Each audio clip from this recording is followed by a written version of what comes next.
In 1996, 97-ish, Dick came to me and he said, Angie, I'd like to start something for the Lord. He also went to Carrie, my oldest daughter, and Rob, her husband, and said, I'd like to start something for the Lord.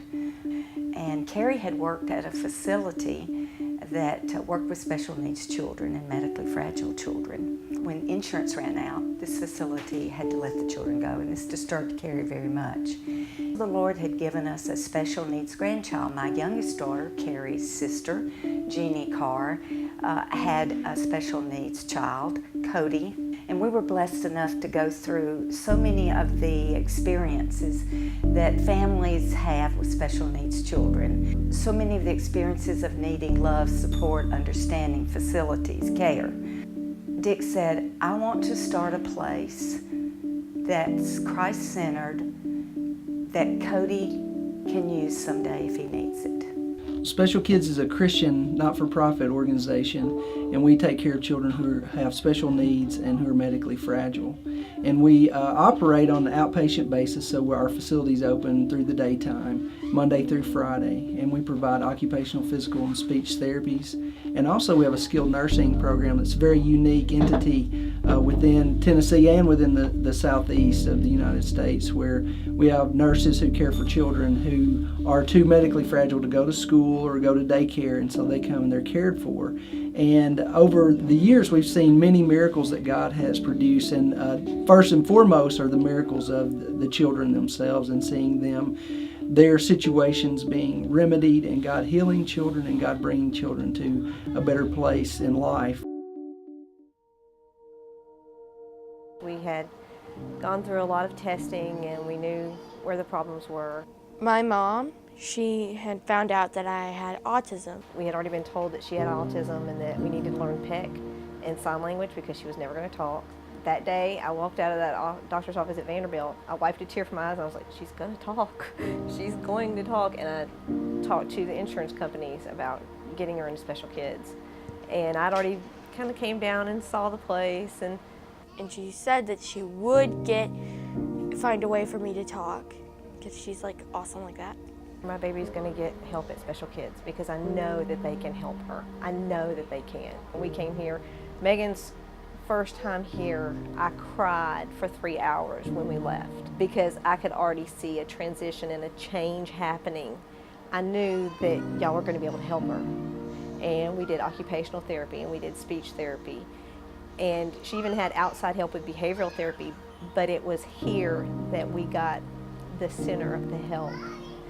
We watched her transform from a little girl who didn't seem to connect with anyone to being able to talk to us and tell us, I'm hurt, I need a Band-Aid, I've got a boo-boo, everything. We got to watch the transformation from a child that we were told would go nowhere to her becoming a wonderful, beautiful young lady that's in high school, that's winning awards for speeches, that doesn't have a problem speaking to people.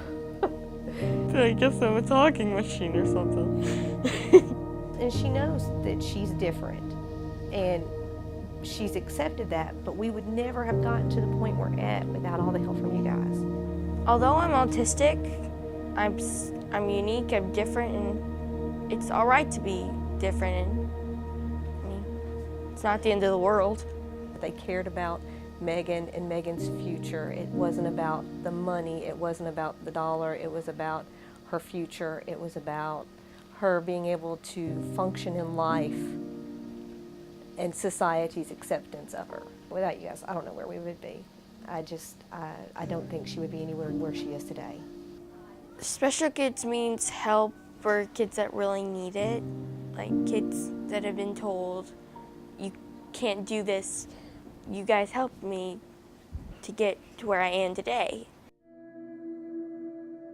Day nursing was what we needed at the time for him, because he was so sick and we couldn't take him anywhere and we couldn't trust anybody.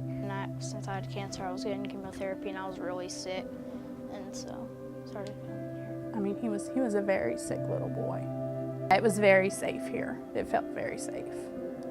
He had art therapy. He started that when he was probably about 5. His paintings are all over town. Yeah, I have a Nissan Leaf at Nissan that I painted here.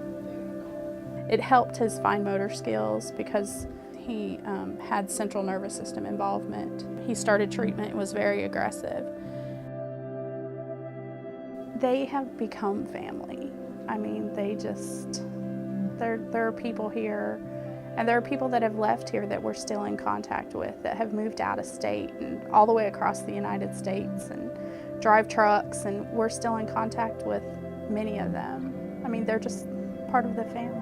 We've been serving for 15 years now in Rutherford County and Middle Tennessee. We have children from 11 counties in Middle Tennessee who come into our facility to be cared for. We are beginning to see kids graduate from high school, and we're beginning to see children whose God has touched their life through special kids. We've actually have one staff member who was a client here who works with us now. My mom found out she was pregnant with me when she also had a miscarriage with my twin. I was born and there were no complications during birth, and I was fine up until about 18 months when I started to walk, and she noticed that I was kind of having trouble with my gait. My foot was like swinging out, and I was having problems like standing and different things like that. So they took me to the doctor, and eventually I ended up at Vanderbilt, and they told my mom and dad that I had cerebral palsy, that it was only on my right side. I'm what they call hemiplegic. So at that point, they decided, to get me into early intervention. I went to different therapists, and when I was about 9 or 10 years old is when Special Kids opened. And my mom and dad had heard about it, and we'd been through different therapists, and one of the therapists that I'd been going to told my parents about Special Kids and said, it's a really great place. It's, a place that they put Christ first. And so my parents decided to come over here. I was here for about 3 or 4 years, got therapy here, and it was awesome. And it was always a part of who I remembered being as a kid, just because, I'd always gone to Special Kids, and I was here, and I'd gone through therapy. And when I was 13, 14, I didn't have to wear my AFO anymore. I looked, pretty much a semblance of normalcy at that point, so no one really ever knew that I had cerebral palsy. Growing up, I didn't really know what I wanted to do. We were talking about maybe what I wanted to do, what I wanted to become. I really felt like the Lord said, I want you to help kids like you. And I was like, I want to be a therapist. I came here actually to Special Kids to shadow. I didn't know what it would be like back in nursing, and so I did my internship there, and then I was hired on after my internship as a rec therapist, and it's been awesome. It's amazing to be able to, know what a kid's going through whenever you're in the therapy session with them. I know that that's hard. I know what it feels like. I know that it's hard. You can't move your foot, and you're telling your foot to move, and you're trying, but it's not going where you want it to go, and so I can totally get that, and I can look at them and say, I know it's hard, but you can do this. Dick Kleino knew from the very beginning, from when he gave us his special needs child, Cody Moore, Carr, and he put on Dick's heart and then led Carrie, who has done a phenomenal job of leadership when Dick was dying and then died 2 days before we opened our facility. Dick would not be surprised at all. He'd say, I knew the Lord would provide.